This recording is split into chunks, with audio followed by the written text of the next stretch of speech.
Dzisiaj witamy gościa mężczyznę, nieczęsto się to u nas zdarza. Dzisiaj z nami jest Mateusz Osowski z firmy Benhauer. Tak. Okej, dobrze, nie pomyliłam się. I będziemy mówić o tym, czy mailingi działają, czy nie działają, a jak nie działają, to dlaczego. I Mateusz nam pokaże narzędzia, opowie nam o narzędziach, które zwiększą efektywność mailingu i nauczymy się lepiej zarządzać naszą bazą danych, tak? Dokładnie tak. Mówisz mi, że mailingi nie działają, albo działają na poziomie około 5%, bo ludzie popełniają pewne błędy, przedsiębiorcy popełniają pewne błędy. Jakie to są błędy? Przede wszystkim 90% przedsiębiorców, firm generalnie nie obrabia baz danych, którymi zarządza. Ale gromadzi? Tak. Gromadzone dane nie są w jakikolwiek sposób przerabiane. Nie wiemy, co tam się w ogóle dzieje, co robią ci użytkownicy. Ta wiedza nie jest do niczego wykorzystywana. Ale nie potrafią tego robić, czy wiesz, nie mają świadomości, że to trzeba robić? Po prostu nie mają świadomości, że trzeba coś z tym wszystkim zrobić. Okej, no dobra. Jak już mamy tą bazę danych, to co Ty byś nam powiedział przedsiębiorcom, w jaki sposób nimi zarządzać tymi danymi? Musimy mieć takie narzędzie, które przede wszystkim pozwalają coś gromadzić z tymi danymi. Tak? Pierwsza rzecz, którą mamy, to jest jakiś kontakt, czy adres mailowy, telefoniczny. Wiemy, mamy tę daną personę, no i musimy jakimś mądrym narzędziem zbierać te wszystkie dane, w zasadzie co tylko nam się uda, w obrębie oczywiście naszej strony internetowej, sklepu, aplikacji, czegokolwiek, tudzież jakichś zdarzeń zewnętrznych, które również możemy gromadzić, jak chociażby beacony, które na szczęście są coraz bardziej popularne i między innymi w Polsce. A następnie musimy na tych danych pracować, czy marketingowo, czy sprzedażowo. No dobrze, ale mailing to jest praca marketingowa czy sprzedażowa? Mailing będzie pracą marketingową, natomiast dalej będzie również sprzedażową. No, Ważne jest to, żebyśmy dobrze potargetowali te wiadomości, które wysyłamy. No dobrze, teraz nie działają mailingi, bo co? Bo to, że są źle wysyłane. No jak? Dlaczego źle? Ja wysyłam mailingi i wiesz, no też nie widzę jakiegoś szału wielkiego. Ale wysyłasz taką samą wiadomość do wszystkich swoich klientek, Tak. zamiast rozesłać tak dobrze dobraną wiadomość, jeśli chodzi o treść i adresata, pod względem zarówno zainteresowania, jak i czasu wysyłki. Możesz przestrzelić czas wysyłki, wysłać je o 6 rano, kiedy wszyscy śpią, bo uważasz, że tak będzie najlepiej, bo każdy w poniedziałek tą wiadomość sobie otworzy. I możesz wysłać promocję, tudzież jakikolwiek inny komunikat po prostu nietrafiony. Dlatego musimy te bazy obrabiać, musimy zbierać tą wiedzę, aby każdy dostał to, czego chce, co pozytywnie wpłynie na to, jak ktoś go otworzy. Czyli wiedza i ta baza danych, o której Ty mówisz, zawiera też informacje o tym, kiedy ten nasz klient otwiera, kiedy jest aktywny, czego szuka, tak?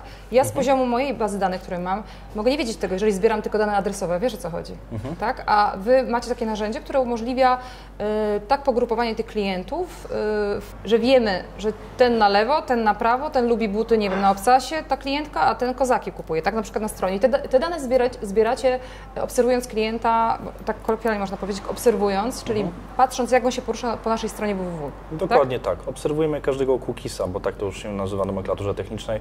Każdy cookies, który odwiedzi naszą stronę, zbieramy maks danych, natomiast to, co jest najważniejsze, to my nie narzucamy nigdy odgórnie jakiegoś, powiedzmy, algorytmu albo tego, co jest ważne, co jest nieważne. Każdy nasz klient, czyli de facto użytkownik systemu, samodzielnie konfiguruje sobie takie reguły, które mają albo przypisać odpowiednie informacje do każdego kontaktu, albo wykonać jakieś działania natychmiast, czy marketingowe, czy sprzedażowe. A powiedz mi, czyli Wy tak naprawdę dajecie narzędzie, które pozwoli mi lepiej poznać mojego klienta. Co z Google Analytics? Przecież to jest też fajne narzędzie, które pokazuje mi, jak klient się porusza po mojej stronie www, jak klient dokonuje, czy czyta, czy nie czyta, czy go interesuje, czy porzuca. Co jest w Waszej aplikacji ciekawszego, czy bardziej rozszerzonego, że bardziej mogę tego klienta poznać? Przede wszystkim my jesteśmy w stanie dostarczyć informację, kto odwiedził tą naszą stronę i co konkretnie zrobił. W Google Analytics obejrzymy sobie przeróżne słupki, diagramki, ale to wszystko jest na liczbach. Nie wiemy, kto konkretnie dokonuje tych zakupów. No to a jak Ty mi pokażesz, kto konkretnie dokonuje zakupów? W jaki sposób? Przykład daj mi. Proces techniczny po naszej stronie wygląda w ten sposób, że ktoś musi po prostu zapisać u Ciebie na newsletter na Twojej stronie internetowej, tudzież jeżeli już jest w Twojej bazie, bo staramy się zawsze pracować na tych bazach, które już posiadamy, tych klientów eksplorować. Pomagamy pozyskiwać nowych, ale głównie skupiamy się na pracy na obecnych Twoich klientach, tudzież przekonaniu kogoś, kto nie jest klientem, żeby prędzej czy później nim się stał, odpowiednio go edukując, też oczywiście taką automatyczną Zapisał komunikacją. się na newsletter i co dalej?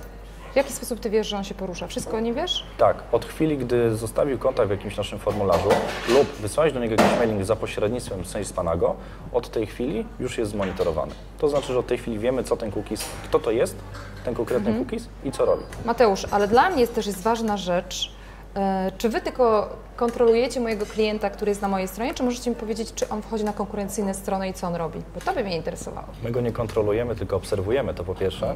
A po drugie, możemy obserwować tych użytkowników tylko w ramach stron, którymi Ty zarządzasz, gdzie możesz wkleić nasz kod śledzący. Nie możemy wyjść gdziekolwiek na zewnątrz, bo technicznie jest to bardzo trudne. Myślę, że nawet niemożliwe, że jest możliwe, ale bardzo trudne. Natomiast tutaj nie o to chodzi. Czy ja daję Wam moją bazę danych, czy Wy ją zasysacie w jakiś sposób, czy ona jest bezpieczna? Bo ja bym miała z tym problem, wiesz?